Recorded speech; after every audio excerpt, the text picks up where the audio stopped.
I know you never want to see this one's face again, but bear with me for just a sec because I got to get this off my chest.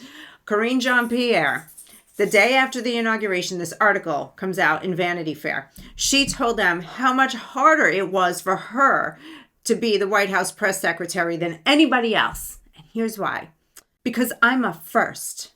I'm the first Black press secretary, the first person of color press secretary, because being Black wasn't enough, Black and person of color, the first openly queer press secretary. I thought she was a lesbian, now she's queer. The first Haitian American immigrant press secretary, the first press secretary to be all of the above. Being a first meant that my responsibilities were beyond those in the job description, the load heavier.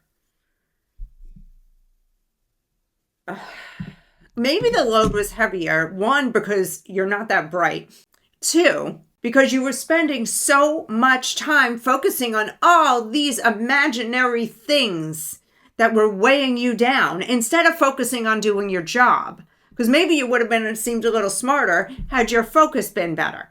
For example, press secretaries, their job is kind of like to say, okay, here's what's going on, and I got to find a way to tell the American people so that they're satisfied with what they're hearing, but we can't tell them everything because some of it's confidential and some of it is just going to make them mad. So they're basically spin doctors, even the best ones.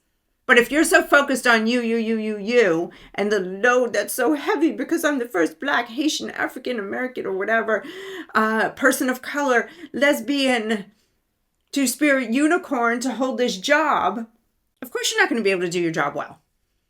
Then she goes on to say, I have kept details about my private life under lock and key. Society doesn't allow women of color to be vulnerable at work. No, it's not that we don't allow you to be vulnerable at work. It's that we don't care about your personal life. Do your job. Oh, God, I'm so glad she's gone. So glad she's gone.